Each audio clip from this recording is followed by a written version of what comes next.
Today on DNVR Buffs Live, how Coach Prime is responding to pressure. And also the fellas were up in Boulder talking to the squad. So we'll hear all about that. Let's do it.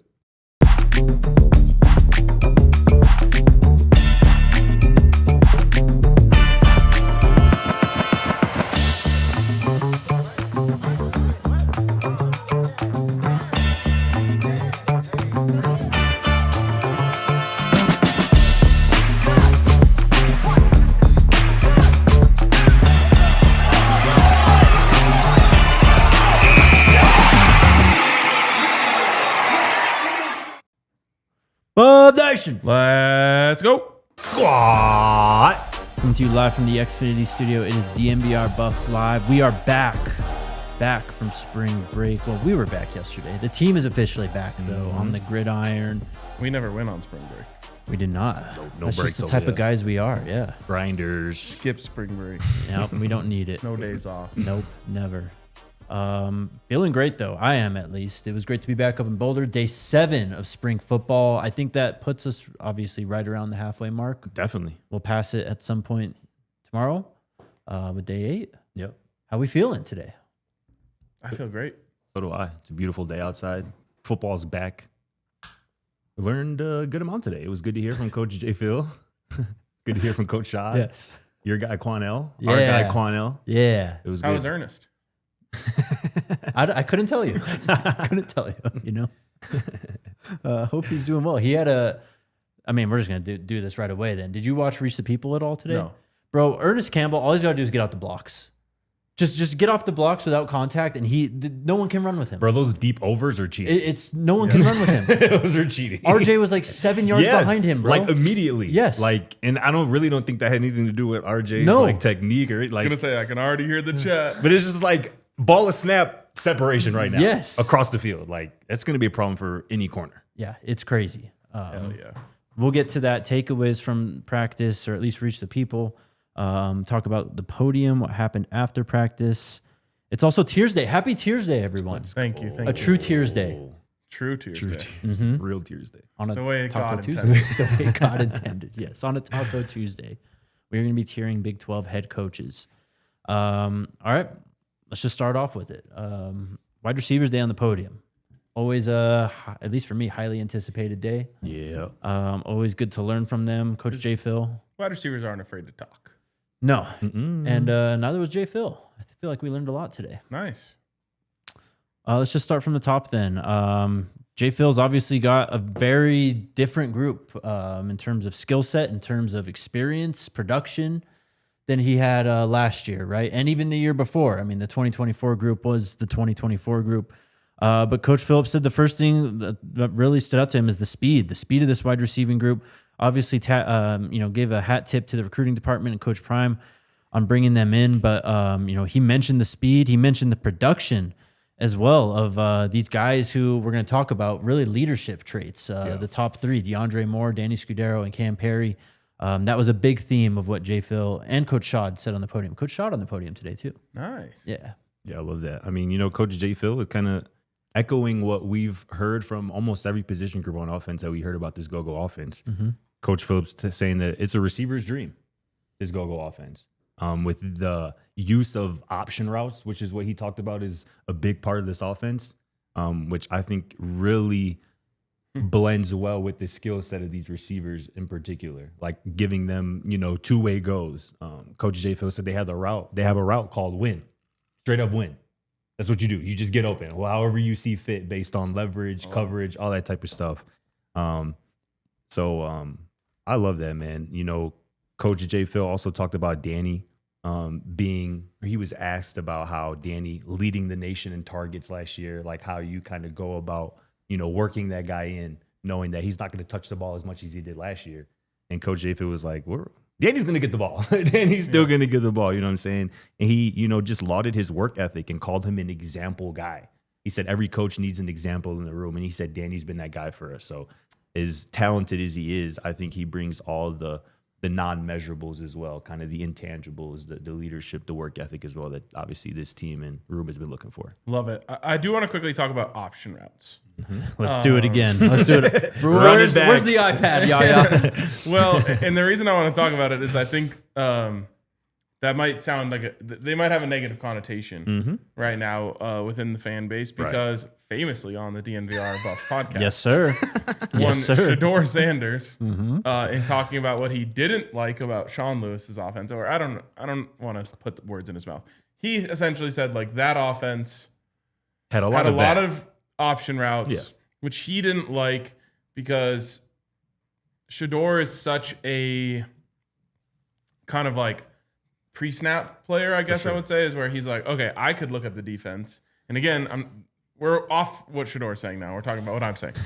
He would, in his mind, this is how I interpret it. He was looking at it like, I'm looking at the defense. I know what's going to be open. Right. I can't have to wait to make sure that the wide receiver also knows that that's going to be open and see what I see. With that being said, option routes are the most unguardable thing in football. It just relies on the quarterback and the wide receiver both knowing what they're looking at. Be on the same page. And being able to be like, okay, like this is inside leverage, you're out breaking, you know, like, and you got to have really smart receivers and a really smart quarterback. Definitely. I'm super confident that we have a really smart quarterback when it comes to that stuff. And I think I'm really confident that you have the receivers with all the experience, you know? Yes. Like you got a lot of experienced older players in that receiver room now. And so like a Danny Scudero should be unguardable with an option route in his hands. So it can be a good thing. It can be a bad thing. I think for Shedeur, it was more just like the way he had always played his whole life was just like, I know that gap in the defense is going to be open. So just run your route and I'll throw it there at that exact time. Well, and I think with option routes too, it can get a little inconsistent with like the depth of a route, right? And Shedeur is such a spot here. He is still actually such a spot thrower that even if you cut a route like a yard shallow, like it's going to affect the timing of the throw and where Shedeur just expects you to be on the field. You know, maybe he's got to put the ball a little more on you now as opposed to leading you across to where he thought it would be. So that was something I remember he talked about as well. And that's why I think it's awesome too that last week on spring break we saw the video, you know, via Darius of, you know, Juju and Cam working together, you know, getting those nuances down, like getting on the same page when it comes to different routes and, you know, different coverages and whatnot. So that work, and I think it was Rashad or maybe J. Phil talked about it today, like Danny and Cam have kind of helped Juju bring that out of him. Yes. Like, even though like we're getting our work in, but like come work out at night as well. And I think J. Phil told a great story to your question. Like I think people forget, I sometimes forget that Jason Phillips was catching passes from a Heisman Trophy winning quarterback. Oh yeah. He was like that too. He was truly really like that. And you between him and Marion, for real, it's a hell of a lot of yards. We'll get into that. We'll get on to that. But J. Phil said that you know, that was something that him and Andre Ware used to do. Like they would sneak out at night and like run routes underneath the street lights or like go to a basketball court, you know, under lights to get extra work in. So to the point where, you know, it got to a point where they would just look at each other, give each other that look. And they knew exactly what each other was thinking, exactly what to do. And that's obviously the goal. Yeah. And another thing from Shedeur in terms of the option routes is like he didn't have time. Yes, that too. Definitely. He's sitting there hoping that the receiver is going to run the right route. We all know Shedeur hates throwing interceptions. So he's not throwing it until he's certain that they ran the right route. And he doesn't have time to wait for them to run the right route. Yeah. Or just confirm that, okay, like, this guy's playing inside leverage. He should break away. Like, is he actually going to break away? Okay, he broke away. Sack. And then, yes, exactly. On that story, this is kind of a two-parter. So I can't remember exactly what he was asked about initially, but let's see. Oh, it was my question. Yeah. So he just mentioned that the go-go kind of reminds him of the run and shoot that he ran at Houston as well because of those option routes, because you're kind of just reacting on the fly, right? Like it was very, I don't know the details of the run and shoot too much. I mean, that kind of died out before I really got into football and stuff. But with the go-go and what Brendan Marion's setting up here with these option routes, it's essentially an evolved run and shoot type of offense. Just obviously different looks, different formations with, you know, some spread, some power stuff. Like it's football. It evolves. Yeah. I can't wait for that first drive where everything clicks and it's just like, boom, 10-yard run, sprint to the line, get up there, quick little screen, 7 yards, boom, sprint to the line. And like the defense is just on their heels. Gassed. Yeah, just begging for air. And that's what this offense, when you watch it, instead of just watching clips or highlights, like when you watch like a true drive work from it, it's just like the defense can't catch their breath. Yep. And I think from a defense perspective, like this offense is going to put them in so many binds. Like, do you play man against this offense? Do you play zone? Like I had the tweet yesterday. Daniel Scudero last season led the FBS in catches and receiving yards versus man coverage.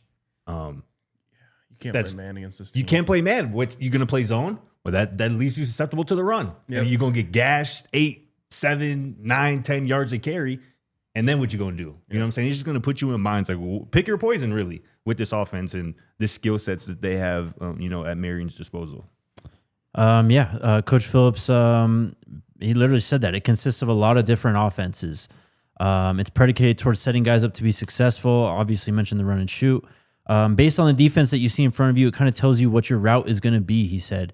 If you kind of understand what's going on in the back end and the second level, then it tells you what we have to do in the routes. Also mentioned, some West Coast, some air raid in the go-go, which, again, man, this go-go is like the word multiple comes up a lot for offenses, right? Like we're a multiple offense. We're not spread. We're not we're all this. We're multiple. But the go-go is so unique because I think it does take so many like specific elements of certain offenses and certain plays, and in this like completely new type of look too. And it also should be noted that the go-go offense is the youngest offense in college football. Yeah. You know what I mean? Yeah. Like, think about the West Coast and how long that's been around and how many different people have made their interpretation of it. Like down to like, what Sean McVay is doing right now. Sure. And then you look at the go-go, which is literally still in its first infancy. Yeah. Right, exactly. Like only one person is doing the go-go. Right. And it's Brendan Marion. And so what that means is there's still so much room for evolution. All of the stuff that we've seen on tape is just such a small example of everything that could be done with this offense. And so, as much of a sicko as Brendan Marion is, you just know that he's constantly adding, constantly working, constantly adapting and evolving all of the things that you can do from it and pulling from all of the great stuff he sees, because no one watches more film than him. Right. So if you see something great from another offense, he's going to figure out how to incorporate that. Exactly. And that's why, to your point earlier, it was so imperative and why it was clearly a priority of this team to target high football IQ individuals, like smart football players. Because like you said, they have it at the quarterback spot, but getting that on the receiving end is just as, if not more important, because you can have the smartest, most innovative play caller, offensive coordinator you want. But if that message isn't getting across, if the 11 guys out on the field don't see it the same way, it means absolutely nothing. So the quicker that these guys can grasp this, and it's going to be helped by the fact that they are high IQ individuals, smart football players, it's going to allow this thing to take off quicker, and it's going to allow Brendan Marion to like get even more creative and add more wrinkles kind of as the season progresses and maybe as defenses adjust. Totally, man. We'll talk about more connections between Jason Phillips, Brendan Marion, and the Go-Go here on the other side of this break, and much more. Maybe blocking at the wide receiver position. Shout out to our friends over at Taco Bell, where the menu just knows no limits. Truly. I mean, I went there this week. You got to have the app. Because otherwise you're going to make it difficult on the person taking your order. But you can go in there and just like pick a burrito and customize it. Because I was trying to eat healthy, but it was late. So I went in there and I was like, give me like that cantina chicken. Yeah. Put some lettuce and cabbage in there and some rice, and that's it. No cheese, no anything. Boom. Got it. And it was delicious. Give me like 10 packs of fire sauce. Hell yeah. And we're cooking. Taco Bell is cooking themselves, man. They got another brand new menu item today on Taco Tuesday that we're going to show you. The crispy chicken crunch wrap sliders, filled with all white meat chicken, seasoned with bold Mexican spices, tossed in a creamy or crunchy tortilla chip coating, plus a creamy chipotle sauce or jalapeno honey mustard. Honey mustard, not really common at Taco Bell. Slaps though. Maybe small in size, but big in flavor, man. Go ahead, sign into something craveable over at Taco Bell. Live Mas. If you love the NFL Draft, then this is your edge. The Die Hard NFL Draft Guide is built and based off of thousands of hours of film study, being boots on the ground, Shrine Bowl, Senior Bowl, Combine, talking to scouts, talking to coaches, really getting a feel for where these players are best going to fit and project in the NFL. We're talking hundreds of players in this class. All right, so what are you going to find in the guide? Well, you're going to find player comps, you're going to find strengths, weaknesses, physical tools, analytics, highlights, analysis from all across the space, everything you need to try and determine who are the best players for your team. You get access to the guide if you're a diehard, and you'll also get access to a couple of individual breakdowns I'm doing specifically for your team. All right, look, if you want surface level breakdowns, you can get them anywhere, but if you want independent thought, if you want thorough breakdowns on all of these prospects, become a diehard, get the guide. Or you can get access to the 2026 guide for just $26. Let's win draft season. Taco Tuesday! Yes! All right, Are you supposed to roll now? Oh, okay. Happy Hello, Taco chat. Tuesday, y'all. Happy Taco Tuesday. All right. Getting back to what Coach Phillips was talking about. He was asked about working with Brennan Marion, right? And says it's been great, obviously. And this goes, there's a lot of similarities. Obviously, he's a lot younger than I am, but he was aware of him at Tulsa. And clearly, Coach Phillips was a very, very productive receiver himself at Houston. He had 108 receptions, 1,444 yards, and 15 touchdowns in the 1988 season. I believe that's the same year that Andre Ware won the Heisman Trophy. And we already know what Brennan Marion did, right, in his time at Tulsa. So he obviously, just remembered that. And I think we never really made that connection, I don't think, just like how productive these guys were and how these offenses are kind of similar. But Jason Phillips is a perfect, if not, besides Brennan Marion, maybe the most perfect wide receivers coach to try and coach this go-go offense, and also having the experience to lean back on, the stories to lean back on in terms of what he did as well at college. Most definitely. This is somebody in Brennan Marion who, like, as young as he is like a real OG in a football game. You know what I'm saying? Like, when Jason Phillips was talking about that today, like, it made me think about how Johnny Mack said that, like, he first got put on Brennan Marion, like, years ago when Brennan Marion was the OC at Howard. Like, if you're a real football junkie, particularly college football junkie, like, you know a lot about Brennan Marion. Yes. And I think it's super cool to have, like, these connections.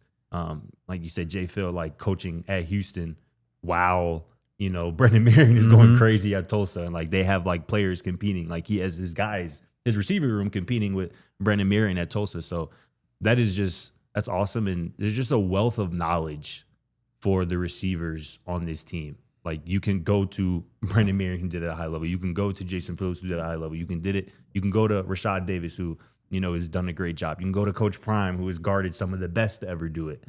There's just a wealth of knowledge at the disposal for these kids. And I think they all are coachable too. Like, that's something that Phillips mentioned about Danny today. Like, he said, first of all, he's coachable. And that was a trait that I drafted in our trades draft. Like, you got to have it. You can be as talented as you want to be. But if I can't coach you, if you're not taking my coaching, we're wasting each other's time. So I love all that. Let's do the blocking thing. Do you have the clip ready, Yaya? Go ahead and play it. Yeah, right. So I got crucified the last time I said something about blocking, right? So I won't make that same mistake. So Oh gosh, what is going on, Yaya? no, we do an excellent job of blocking, man. And I think the guys have, if you watch the first couple practices with us, they really took to that. And again, I want to reiterate, it's got to be in the guys' DNA. Okay, we're going to fix the clip. We'll get to it here. But he was also talking about the other wide receivers on the team, right? DeAndre Moore. We've yet to really see him on the field, but he said that he understands what it's supposed to look like in terms of the work too, right? He also mentioned how coachable DeAndre Moore has been in terms of just trying to soak up as much as he can in the classroom, because clearly he can't do anything really on the field right now. You already talked about Danny. Said the same thing about Cam too, right? Just kind of a leader in that room. Yeah. And Ernest Campbell as well, got a shout out from him. But just talking about, the leadership of those guys 2 years ago, and LeJohntay, Jimmy, Travis, even Will, and how that kind of carried the team, not just the group, the team, right? And he's seeing some of those same traits, I think, in these guys as well. Love that. Absolutely love it. I mean, he talked about last year. He's like, I'm not going to say we didn't have a good group of guys last year, but it was a young group. And a lot of those guys didn't carry over the leadership from a LeJohntay, a Jimmy, a Travis, and even a Will Shepherd. So this year, we've infused the room with a lot of guys that understand what that looks like. It's not always about you just going out there and doing it. It's just holding guys accountable. And JoJo got a shout out, too, for kind of maturing in that way in terms of how he approaches practice, how he approaches meetings, how he approaches getting the extra work in, outside of obviously practice at the Champion Center. And I think it's important to remember that these guys are all growing up. And I think sometimes all it takes is like one incident for people to put someone in a box.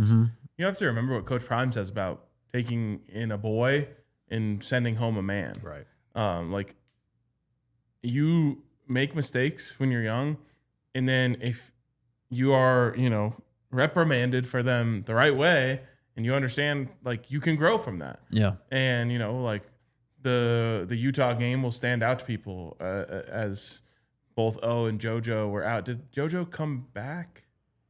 One of them played, I thought. It was O played. JoJo didn't play. Like late, the game was over for sure. So people are going to, make a judgment right based off of that and say, oh, well, this, that, or the other. Like, the reason why you're not allowed to play is so that you learn. And, like, hearing that he has taken that step forward is really, really exciting. I love this quote, too, from Coach Davis, Coach Rashad, about DeAndre. He goes, when we went out into the portal, we wanted to bring a guy in that symbolized leadership and has done it before. That's who we see in DeAndre. And it made me think to the quote that Brennan Marion had about DeAndre Moore, basically saying that, like, it would surprise him if he wasn't a team captain. Yeah. Because that's just the type of leader and just man that he is. And I just can't wait to see him fully healthy out on this field, running this go-go offense and being a real weapon for this team, because it seems like he checks all the intangible boxes that this program has been looking for. Yep. All right, let's talk about blocking. Here's the clip from Coach Phillips talking about that today. Yeah, right. So I got crucified the last time I said something about blocking, right? So I won't make that same mistake. So we do an excellent job of blocking, man. And I think the guys, if you watch the first couple practices with us, they really took to that. And again, I want to reiterate, it's got to be in the guy's DNA. No matter how many drills you do, if it ain't in his DNA, he ain't gonna want to do it, right? And you guys do things every day that you probably don't want to do because it ain't in your DNA. Right, but these guys have gravitated to that. Coach Rashad and I have been made an emphasis on playing the game with a certain level of physicality, right? And the physicality is not always putting your hands on people. It's a mindset. It's a demeanor. It's how you take the field. Okay, it's how you approach practice. It's how you approach everything you do. That can show people that you're physical. Okay, so to answer your question, they've done an excellent job of demonstrating physicality. Right?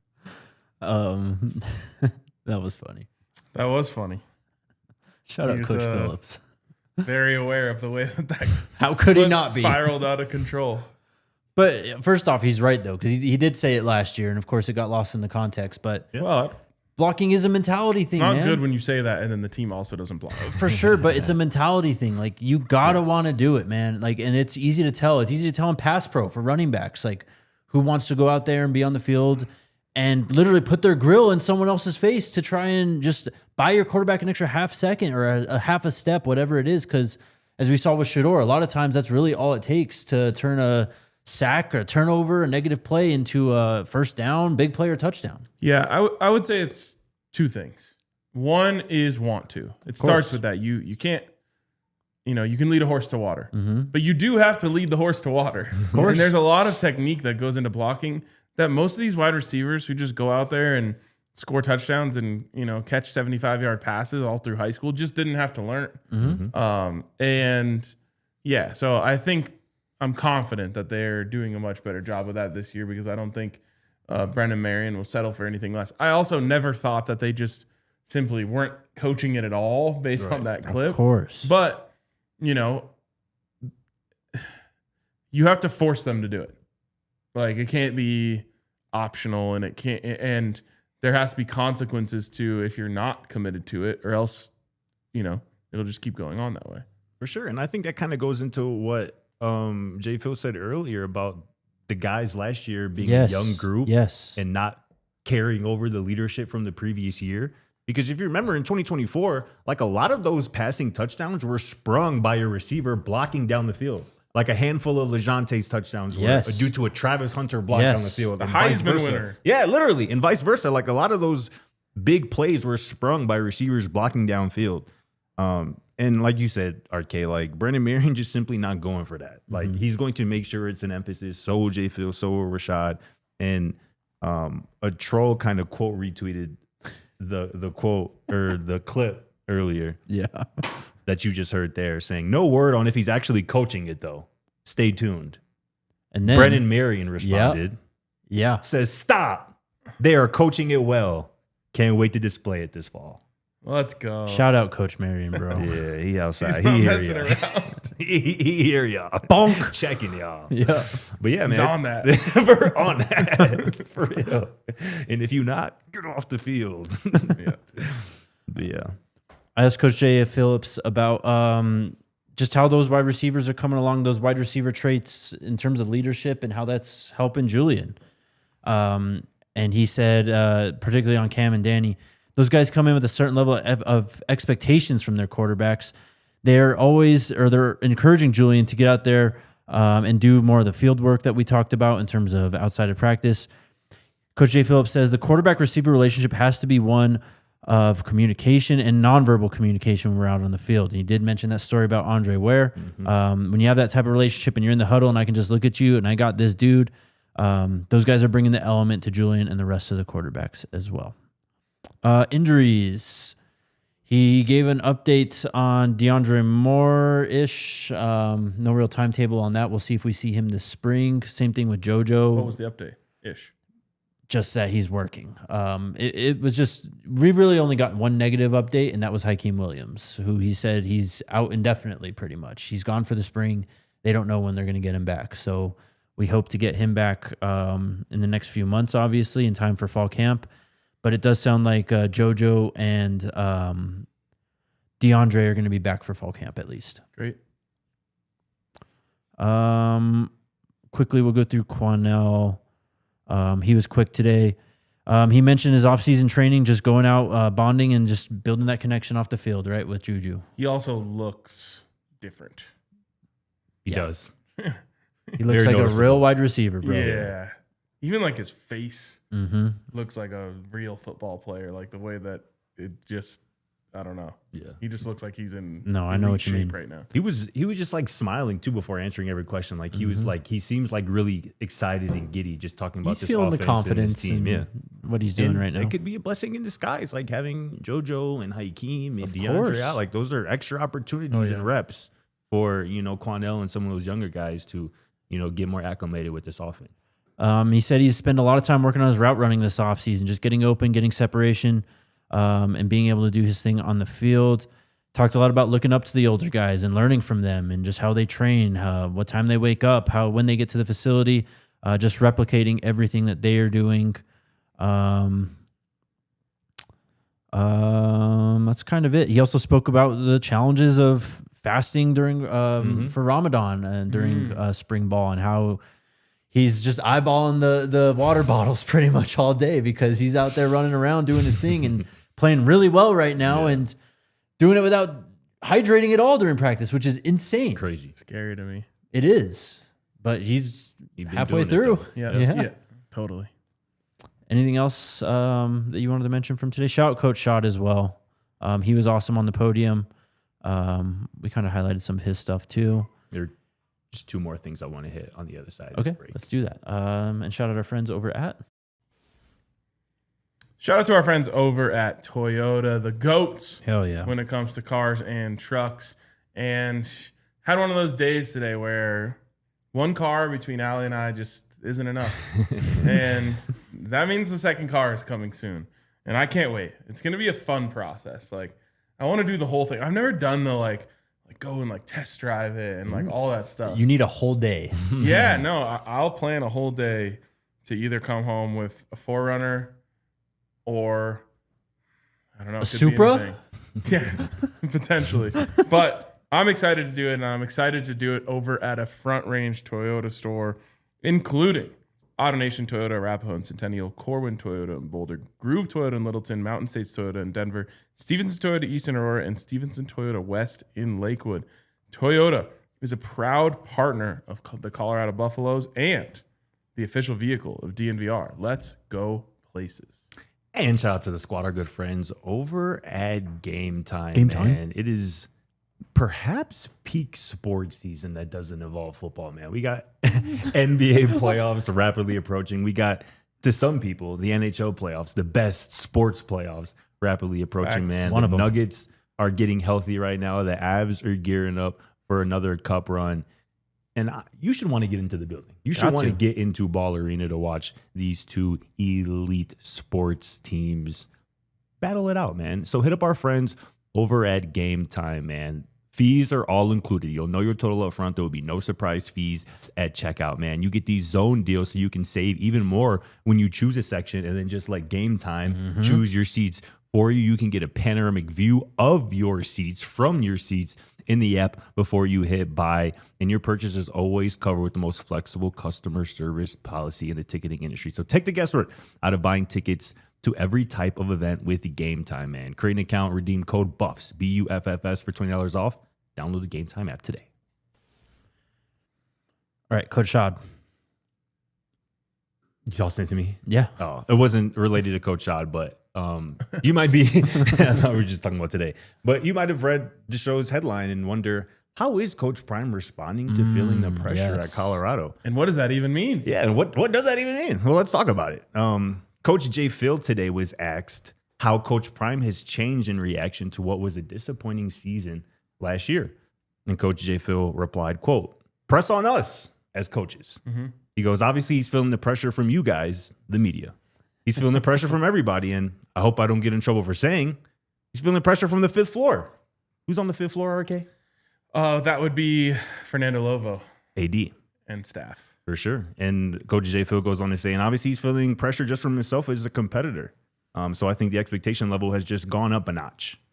So I thought that was particularly enlightening that Coach Prime, as we know, he hears a lot. He sees a lot, whether he speaks on it or whatnot.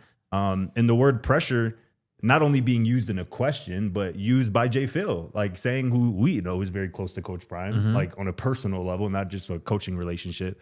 I thought it was enlightening that Coach J. Phil said that, yeah, he's feeling the pressure from the media, from y'all, from the fifth floor, which tells me that, you know, the screws are tightening a little bit after last year. Like there's obviously a new athletic director. From what we've heard, there's some real investment in this football team, at least as it relates to last year. And with all of that, you expect wins. And we believe this team is obviously taking a step in the right direction in terms of the talent on the roster and certainly on the coaching staff. Coach Prime is on record saying he feels this is the best coaching staff he's assembled at Colorado. This is the year for results, I think, for everybody involved from the fifth floor down. Now, you know what Coach Prime would say, right? What would he say? I don't feel pressure. I apply pressure. But with that being said, there is pressure. And I think it's anytime, and people at home can relate to this for sure. Anytime you get a new manager, a new boss, you're like, especially one that didn't hire you, you're just on high alert. You kind of sit up a little more straight in your chair and, you know, you respond to emails or Slacks a little more quickly to make sure like, hey, like I'm in, you know, I'm on this guy's good side. For sure. And I think that's an interesting thing to think about in this situation because Coach Prime is not like us, you know, but I think that it's human nature to think to yourself like, okay, I have to earn this person's respect. Right. In a different way that I already had from the guy who kind of begged me to come here.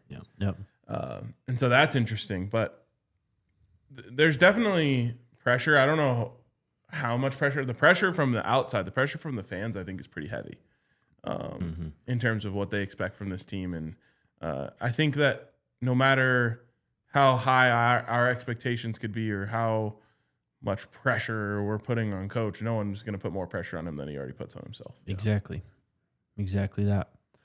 He knows he kind of has to respond too, right? Yeah. I mean, you look at his tenure at Colorado, I mean, it's 2 not great years and 1 really good year, or not even a really good year. It was just a good year, right?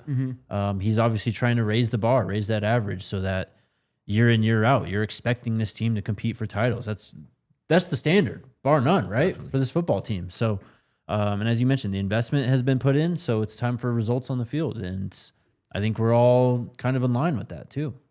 Yeah, for sure. My other thing, this quote from Coach Rashad. He goes, "We want to have a track team on the grass," and that's what we have right now. Yeah. Having that speed at receiver is a benefit for any offense, but I think it's particularly beneficial for this go-go offense, which is a vertical shot offense. To use the words of Brendan Marion, like, this team is going to take deep shots. Yep. It's what made Ernest Campbell a FCS All-American last year at Sac State. And with that, Danny Scudero, man, arguably the best deep threat in college football last year. You can make that argument. He had the most deep targets, 20-plus yards, in FBS last season. He had the most catches on deep targets last season. He had a 99.9 receiving grade on deep targets last season. This doesn't even make sense. There were only 14 FBS receivers with a 99.9 receiving grade on deep targets last year. Y'all want to hear a couple of these I'm names? Shocked that there's that many, but yeah. Ooh, Chris Brazzell. No, I don't think so. The Washington guy, Boston. Nope. CJ Daniels, who played in the national championship for Miami, really good receiver for Miami. Okay. How about Mekhi Lemon? Yep. How about Carnell Tate? Yep, of course. Yep. How about Cam Perry? The only person with more deep targets and deep catches last season than Danny? Then Cam was Danny. Like, they were 1-2 in terms of deep targets and deep catches. It is crazy. Like, Brendan Marion's not even hiding what he wanted to do when he got here. Yeah. Bro, we are throwing that pill down the field. And that was that solidified it for me yesterday, because I remember earlier this offseason, after like the first wave of transfers, like, I literally had a thought, like, I think Box and them and the recruiting staff are like going to PFF, looking at what they think is most important and targeting those guys. Because, like, you look at the pressures, like for Christensen and Hopper, like, they're all at the top. And it seemed like they was like, we want this. That's what we're going to go get. So it seemed like Brendan Marion was like, who is the best deep threats? Well, and I'm sure they also, confirm it against the film and all of that. Of course, stuff, all of that. But, like, I feel like that was like maybe a starting point, which I think is a good idea. Like, you know what you want, go get it. And that's kind of been Brendan Marion's MO. But I just thought that was crazy. Like, those are quite literally statistically 2 of the best deep threats in college football. And now they're on the same team in an offense that prioritizes deep shots. Maybe the two best available. For real. Bro, don't underestimate how much teams pay attention to this stuff. They have access to the same databases that we have, if not more so. Oh, yeah. In terms of what they're looking at on there. Like, they use this PFF stuff all the time. Like, we can talk about the grades and all that. Well, like, and considering the amount of stuff you have to do, you need these sort of tools. Of course. To narrow down your searches. You can't just go watch every wide receiver in the transfer portal. Exactly, yes. So you're spot on with that. Yeah. The top 3 leaders in catches, again, on deep targets. So these are not like 20-plus yard catches. These are catches that are thrown 20-plus yards in the air, like average depth of target type stuff. Cam Perry and Danny Scudero had the most at 17. Behind them with 16 was Mekhi Lemon, who's a fringe, in my opinion, first round pick in this draft. Like, they knocked it out the park in terms of the evaluation at that position in particular. Totally. All right, let's hit Taco Tuesday and then Tiersday. All right. Taco Tuesday! Yes! All right, guys. This is like food ingenuity almost. Like, I'm excited. What we got here are crispy chicken Crunchwrap sliders. So show the people. Look, it's the Crunchwrap you all know and love, but they're tiny. I love this. Yeah, and Crunchwrap is my order, so I bet this Same. slaps. Love it. So you guys go ahead, take a bite. These are filled with premium all-white meat, marinated chicken, seasoned with bold Mexican spices, tossed in a crunchy tortilla chip coating. Yeah, they are. Fresh pico de gallo, 3 cheese blend with a creamy chipotle sauce or jalapeno honey mustard. There is not a bad bite in this thing. All right, I'm At excited all. here to check this out Ooh, as buddy. well. Ooh. The chicken, perfection. So good. Wow. I got the jalapeno honey mustard one. Ooh. You give me 5 of these, I'm set. Delicious. So good. Go check it out now. Might be small in size, but big in flavor. Perfect for late nights when your cravings just won't quit. The new crispy chicken crunch wrap slider. Shout out Aqua. So good. The sideline? Nah. From the end zone. Yeah, from behind. Yeah. But yeah, Darius said it dope. Dope angle. I think it was different than that one even. Okay. We didn't really talk about practice. I guess we can save that for tomorrow. We'll have Practice a new tomorrow, too. practice tomorrow. Creed Thomas with another yes. interception. That boy just keep making plays on the football. Nate Mitchell with he was in perfect position against Danny Scudero on like a double move up the sideline. Just, I mean, the ball was right there on his chest. So great play from Nate Mitchell. Another as well. great day to be wearing number 4 for the Colorado Buffaloes. Yep, Ernest Campbell we already talked about. Cam Perry, Danny out there making plays. Julian slinging the rock. Micah doing Micah things. I don't know if Yeah. you saw that too. For sure. Also, shout out Bryce Hicks. He's toting the rock and looking good while doing it as well. Interesting. Yeah, Juju dropped a nasty dime to Cam Perry. Corner of the end zone and red zone. And then Quanell. Again, Quanell's been balling out there. Consistent. He had another couple ones today. Anything Consistent. else? That was kind of a speed run takeaways, but Yeah, I think that was it for the most part, though. Obviously, they're back tomorrow. I think that based on the reactions of the fan base, they decided to sprinkle in a little more Julian for the people today. yes. Yes. Hey, shout out to Self-Made Media in the chat, man. Appreciate you, big dog. All right. Oh damn. Tiersday. Bad timing. Yeah, Yeah, man. Darn. Tiersday. Big 12 head coaches. Yaya, if you want, you can make another tier below F for too early to tell for some of these guys, obviously. for Scott Frost. Or it could be for Scott Frost and maybe another Kansas coach. one. We can follow this up next week with just overall hot seat rankings if you want from coaches around the country. Okay. Just too early to tell for this Just tier. say too early. Yeah. You don't have to do it right now. We can do it on the fly. First up, ASU. Kenny Dillingham. Yes. I wanted to bring this up too in relation to Kenny Dillingham. So CBS Sports this week put out their top 10 receiving rooms in college football. Yeah, the deepest receiving rooms for 2026 going into obviously this season by CBS. Kenny Dillingham retweeted it because they didn't have Arizona State as kind of one of those like, y'all see this? Because as y'all seen, Omarion's getting a lot of buzz right now. The other receiver they added via the portal was getting a lot of buzz right now. So I just love that from a coach. One of many reasons why I have Kenny in S tier. I'm excited to see Omarion catch one-handed punts in a game.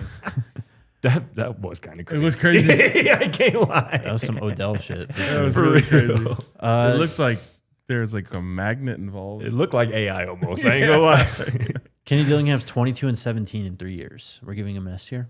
He had one bad year. He had 3-9 the first year, and then he's been cooking ever since. Last year was disappointing. Injuries. No, it wasn't. He won games with They Jeff Sims. literally had the standard of winning the Big 12 title last year. It was disappointing. And then their players got hurt, bro. Yeah. Standard's the standard, is it not? Oh my God. So what say you? I'm just saying. Where you like, want to put him? I like him a lot, but in terms of top tier coaches in this conference, you think he's like one of the best already? The one. There's All right. only one, There's maybe only one two other that I would better. put in that Yeah. tier. All right, sure. Baylor. How screwed is Dave Aranda here? He would be on the S tier if we were doing on the hot seat. So is he F then? I think He's Baylor. not an F tier coach. Yeah. I think Baylor kind of took a half measure last year, though. They had so much talent. They had a returning quarterback who was awesome the year before, and They were up there in terms of the returning production.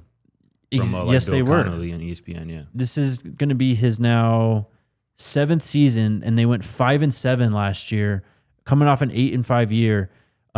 His last winning season was in 2021. They went 12-2.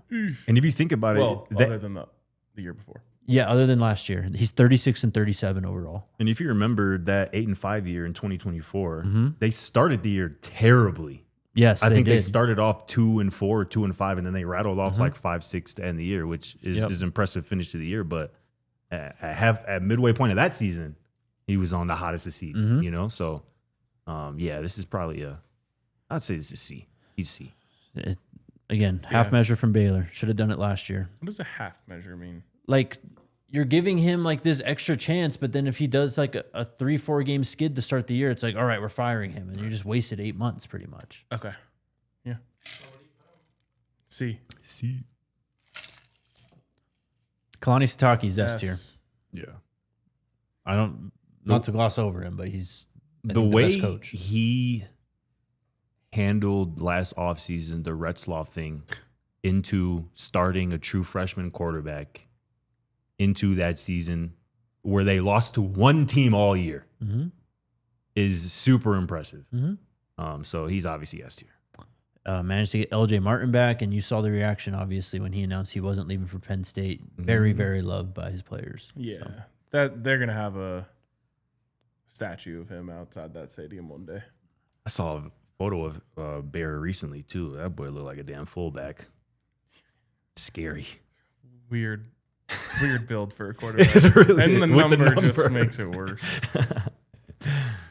Scott Satterfield. C for Cincinnati. Yeah. I mean, I'm not going higher than that. Because I was honestly, he did a good job last year. He did. I remember kind of turned it around, I feel like, in the middle of the year. He did a good job. He's entering his 4th year at Cincinnati. They're 15-22 overall. Oh, no, they went the other way. Didn't they start undefeated? So actually, yes, they did. They started off 6-0 or something? They started off 7-1. They lost that opening game to Nebraska, rattled off 7 wins, and then just complete faceplant the rest of the season. How dare they lose that game to Nebraska? Nebraska wouldn't have gone to a bowl game. But in Sorsby's fault. He threw the ball to him late in the game. Yeah. Remember we were freaking out. We're like, For you no didn't reason. have to do yes. that. It was like first down. like and the you're 40 or something. Yeah, bro. It was crazy. They gave that game away. They really should have did. beat Nebraska for sure. They really did. C tier? Yeah. We'll save Coach Prime. Yeah. Willie Fritz at Houston. A. Some respect on my guy. Probably earned that. This is his 3rd year now, from 4-8 his first year to 10-3. That's a hell of a turnaround. Yeah. Oh, this was the 2nd year? 2nd year. Yeah. Yeah. It's Going into year 3, same quarterback. Yeah. He's A. With a 5-star in the chamber, too. Holy cow, man. No doubt. They got their top receiver back. Mm-hmm. It'll be nice. Iowa State, Jimmy Rogers, I think is his name, right? From just Wazoo, throw right? him in too early to tell. Yeah, too early to no tell doubt. right away. But We don't even need to know his name. It's too early to know. Too early to know his name. Too early to know his name. last year was his Gotta only earn that. year of Power 4 coaching experience, or even then, Power 4.5. And they weren't even good, were they, last year? That was huh? not Power 4. Wazoo went 6-6 How did he get this job? because they needed to hire someone to coach the football team. Yeah, and That's I mean, crazy. I think they just South Dakota State, like That's where he was before? That was his claim Okay. to fame, and so I wonder if he was on their radar before he ever went to Washington State. Interesting. Yeah, that would make sense. Next up, Lance Leipold. F. He's C to me. He is entering his 6th year at Kansas. He has a 27-35 overall record. His only winning season came in 2023 when they went 9-4. They did win a bowl game that year. Jason Bean was the quarterback, though. I will remind you. They were the worst They were the worst program. He took a terrible program and made them mediocre. So It's if he worth goes- something to me. I hear you. What if it's his 3rd straight year of 5-7 seasons? You can lock that in. Build the statue.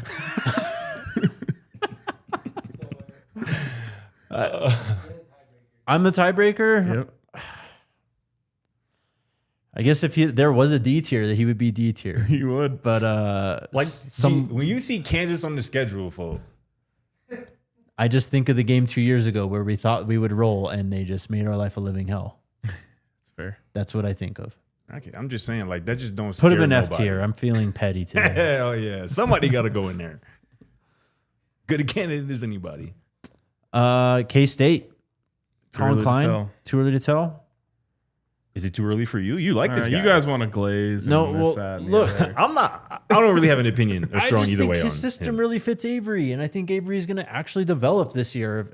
At the very least, run the ball like effectively because they're going to build a true quarterback run game, which is what Colin Klein did so amazingly well at K-State 10 years ago. Too early to tell. Too early to tell, though. Too early to tell. Is it too early to tell for your guy, though? No. S.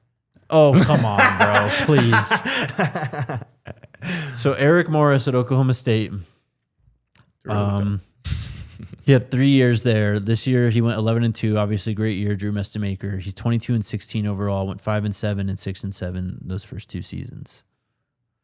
Ball coach right there. You can't do worse than Gundy. I don't think that's possible. The best coach in the history of the program? I meant the last 2 years. Yeah, he cannot do worse than Gundy did the last 2 years, though. What did they do last year? What was their record? 3-9, 2-10. One of those. I feel like I was right about that one in the preseason Over over 11, honestly. They were 1-11. Yeah. They won their first game against Tennessee Martin, 27-7. Yeah. And then they just got hammered It's dog walk all year long. I mean, they're not even close to winning any of these games, bro. No, they weren't, bro. They were in it against Tulsa. Yeah, I mean, they almost Close game against K-State at the end of the year. Close game against UCF, but the opener against UT Martin was kind of a close game. That wasn't no blowout. TCU, Sonny Dykes, where are we at? Yes. Yeah. Yes. The B tier was made for Sonny Dykes. This is now his 5th year at TCU. He has a 36-17 record. Obviously, he's carried a lot by that 22 season where they went to the Natty with Gary Patterson's players. He has kind of sustained that, though. I mean, They've been down pretty year. mid since we joined the conference. Back-to-back 9-win seasons. Back to back, yeah. Yeah, I know, right? But it's that weird 9-4 where they have bowl games. 7-4 or 8-4, and then they win. Exactly, they win bowl games, Back-to-back 8-win regular season, but back-to-back bowl win. and they're like which out, is worth something. Yeah, out no of doubt. Big 12 contention too. By the time we even Yeah. get to the end of the season, because of the losses they sustained early on too. So like, And like, I don't know. very deceiving. 9-4. I've based so much of my opinions about how teams look when the Buffs play them, and it's probably not fair, but like when we beat them, like we outcoached them, and then I kind of felt like we outcoached them last year in that game. It was just we had some unfortunate turnovers that cost us from winning it. He's only had one bad year, though, that he has. which I think is worth something. So, yeah, I agree. I think B is perfect for Sonny. Joey God bless you. McGuire, bless you, yeah. Drew McGuire is entering his 5th year at Texas Tech. He has a 35-18 overall record. Obviously, last year, with the influx of resources to build the roster, they had a very impressive season. Had one of, if not the best defenses in the country. What do you always say? What number do you always say Texas Tech starts the season with? Wins? You say they're just a constant, what, 9-win 7-win team or That's- 9-win? Yeah, 7-9. But they broke that last year. Money For sure. can buy happiness. For regular season success. Yes. Well, I mean, He's giving them a nice floor, and that's why I asked, because maybe that has always been their floor. But since like- he's been there, they haven't won fewer than 7 games. in a Okay, but season. my criticism of him kind of came true last year where it's like he was just carried by that defensive front. Like, Yeah. Morton had made no strides over his time at quarterback. I feel like he had to be better last year. I mean, I I'm agree not he moved. because he didn't really impress me at all in 2024. Terrible. What did he impress you with last year, though? Like, Winning. That's a good question. Like I their don't really have offense an was answer for operating that. at a really high level all year. for sure, but I don't know. That ASU game was kind of a mess towards the end of the game. I mean, that turnovers affected that for sure. They also had injuries, And they had got blanked in the game against Oregon, bro. Shut out. I'm sorry. Just So what say you here for his grade? like a C, bro. Wow. Okay. I'm just not moved by him. I don't entirely disagree with you. I was gonna say B. You can talk me in this. I think he's a better coach than Aranda and Satterfield in the C tier. So I think I would probably go B. Like I think him and Sonny is kind of. It's a good. They're in the same area. Too. All right. B tier's fine. What say you, For who? Joey, McGuire? Oh, yeah. B tier. Yeah, that works for me. Where were you putting him? He was tough. C tier. He's got to be a little higher than that. Scott Frost is entering technically his 4th season at UCF, but his 2nd this stint. They went 5-7 last year. I don't really know anything about UCF at this point. I'm unfortunately sort of impressed with them going 5-7 last year. We thought they'd be the worst team in the conference. Yeah. So I'd probably go C tier. That's the answer. C tier. UCF. Arizona, the contract extension year for our guy. Brennan. Don't put that on me. Brennan, actually. Scotty's guy. That is my guy. This is an interesting one because I don't think he is quite the level of coach of Sonny Dykes and Joey McGuire, but I would certainly take him in a heartbeat over all the coaches in our C tier. You know? So that makes it a tough eval for me. I got to see another year. This is kind of like a tiebreaker, and I'm not going to put him in too early to tell, but it's like he was on our F tier last year. Yeah, sure. And it looked like the team gave up on him that year. Yes, they did. It did. Yeah. And hell, he That's what turned makes it around. That's what makes it even more impressive because it did look like they gave up on him, and Yeah. to get the buy-in back, you know, No, and if to- they could have afforded to fire him after that year, they would have. Yes. probably they're probably glad that they didn't. Yes. So let's put him at the top of the C tier for now, in my opinion. And he moved up halfway. Yeah, I mean it's a big jump, Yeah. probably the biggest jump of any coach that we probably Yes. would have ranked.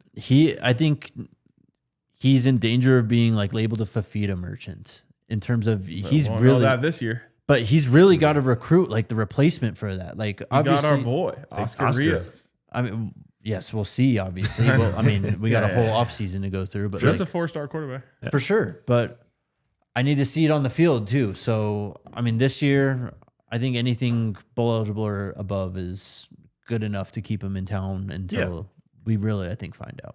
Yep. Or maybe we just truly find out this year. Utah. This is too early to tell. Scaly. Speaking of Utah, What about him? how about your boy? Actually, he came from BYU, so he's not your boy. The defensive coordinator of Michigan. Oh, Jay Hill, I did see that. What'd he say now? during the presser? Oh, That was God. crazy. What now? Like hitting on one of the reporters in the presser. It's like gang. Could you read the room one time? Could you have some self-awareness, please? You can't do that at Michigan. Holy Lord. That was crazy.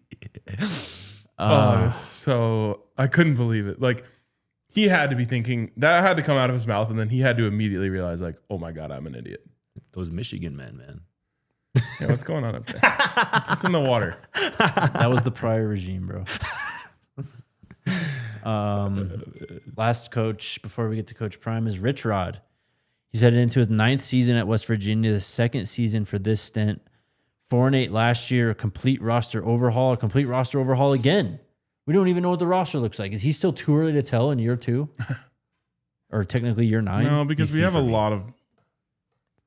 I think he's C with an opportunity to move into B. Yeah. Actually, he could move higher. I mean, he's a legend. He is. For real. So Like we're not really. I don't think we can really just judge him off what he's done. This my question year, is like, second year? can, West Virginia? Last year was his first year. can he recapture the magic? You know what I mean? Yeah. Like, can he get back to where he was? And if he does, then we have to put him in A tier. You're right. But or has the game passed him by a little bit to where he's not that good anymore? You mentioned A tier. I think he's given some Willie Fritz vibes from Houston that first year. I mean, they started off with a big rivalry win against Pitt. They're 2-1 at that point. They end up dropping 5 straight after that. A win on the road at ranked Houston by 10 points, and then they beat Colorado obviously the next week. Yeah. They do drop the final 2 at ASU, get destroyed by Texas Tech. So They were in the ASU game too, if I'm pretty. They were, yeah. I think It was a they 2-point should have game. won it, and I think Arizona State came back late. it was a 2-point game. They lost 25-23. That was Sims. It was, yes. So I don't know. I mean, very high and low to end the year, but enough to give you optimism that if the right players are in place, they can do something. Yeah. And I mean, he just has so much support there. It's funny, like going to a place like West Virginia, you just totally see how like everyone's like, oh, thank God Rich Rod's back. Like we were on a long, lonely road. We are headed to overtime. If you want to finish watching the show, head on over to the website. All right, Coach Prime. Where did we have him last year? A tier? Are we sure we're putting Rich Rod in B tier? That's where he's right now. I thought we were No, doing he's C. going to C tier. C? Yeah. Okay. Coach Prime, Deion Sanders.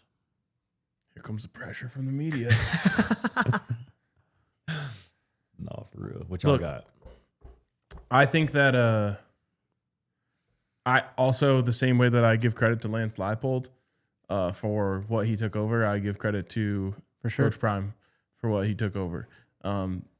This is also a prove it year because the pendulum has swung the wrong way, and after like the first 3-9 was completely excusable. Then you go 9-3. And then to go or 4, right? They won four games the first year. Yes. And then you go back to 3, and that's just scary. But I have a lot of belief in Coach Prime, and I am aware of what he took over, so I kind of excuse that year. I've got him in the B tier. And look, not to give him a pass for last year, obviously, because it still matters, but the cancer thing has to be factored in, and how he just wasn't around for the entire summer, and how he was like learning how to live a new life practically when he got back to Boulder for fall camp last year, right? Like, again, that doesn't excuse what happened on the field. I mean, I think clearly like they recruited the wrong players, and that falls on Coach Prime too. Yeah. He probably made some bad decisions in terms of retaining some guys on the coaching staff. He made some... I can think of one. For sure. He made some bad decisions, I think, in terms of the personnel, but also I think his hand was forced in terms of the personnel too, because he was trying to send a message too, right? Yeah. To the team to grow up, essentially, because that's what they were missing last year. They didn't have any leadership. They were not a smart football team, and they just took that year for granted. It was a wasted year in every sense, and that counts. So B tier, I think, is accurate. And I kind of look at it as like he's in the A tier last year of what he was able to do in 2 years. Had they competed for a Big 12 championship last year, like we'd be talking about him in the S tier. Of course. We went the opposite way. He's got to come down. Yep. I just don't know how many coaches 2 years removed from a 1-win season would win 9 games. No, exactly. And that's why he was so high up Exactly. last year. I just don't know how many coaches across college football would have been able to do that. I think he deserves credit for some of the hires. Like, obviously, I was really high on the Livingston hire when it happened. It was great that first year. We're obviously all really high on Brendan Marion. Like, I don't know how many coaches in college football would have got Brendan Marion to be their OC. Yeah. So great point. I think he deserves a lot of credit for that as well. This is obviously a big year. We talked a lot about pressure earlier, and Coach Prime is feeling it. And I think that's when we're going to get the best out of him. I think he felt it in 2024, coming off that 2023 year where you only win 4 games. And I bet he felt it then. And I bet this is probably a familiar feeling. And I think we could potentially get a similar result. So I think B's a good spot. There it is. We will good job. Good job, crew. We'll do hot seat next week. Say less.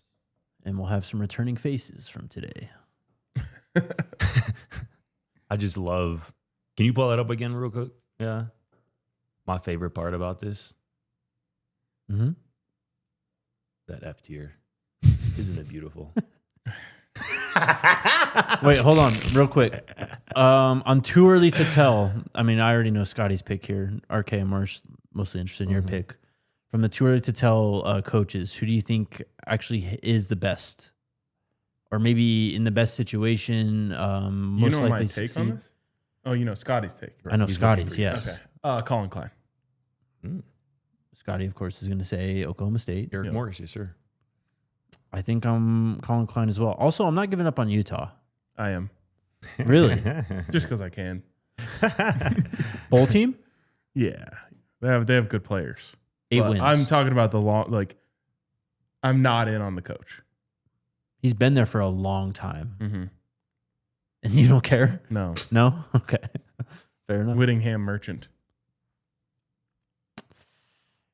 The more I hear about, or that article we read about his exit last week was pretty revealing from Utah. They were literally trying to force him out, bro.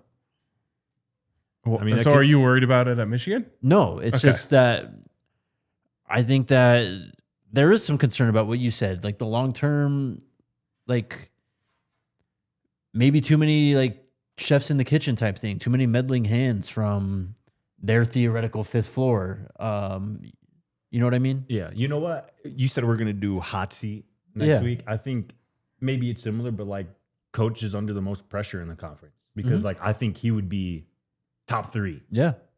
Because like we said last week, like if that don't work, Utah is gonna look really, really, really dumb. And if BYU keeps winning with Satake the way they did, the pressure's going to be on, and they're going to be more inclined to make a change sooner than later and not be as patient. I'd have him as fired rather than extended in the next 3 to 5 years. Oh, okay. Sure. That'd be interesting if there were odds for that, theoretically. Yeah. I bet you'd be pretty close with like most coaches. All right. One super chat from our guy, Don Peasy. Shout out to Don Peasy. He says, Joey should be tier at worst. I don't believe in punishing coaches for coaching up. Talent like haters did to Coach Prime. Morton's talent boxes were X'd out. He wasn't B tier. He's just saying at worst. Yeah. But yeah. Morton played a lot of football there, man. He never got better. I mean, I bet you he had the best stats of his career last year. I don't think anybody's accusing Joey McGuire of being a quarterback developer either. I don't think that's his thing. You know, he played 45 games there, bro. What were his stats last year? He actually led the conference in completion percentage with 66% somehow. That's good. That's what 10 points below Shedeur the year before. Yeah. 2,780 passing yards, 22 touchdowns to 6 interceptions.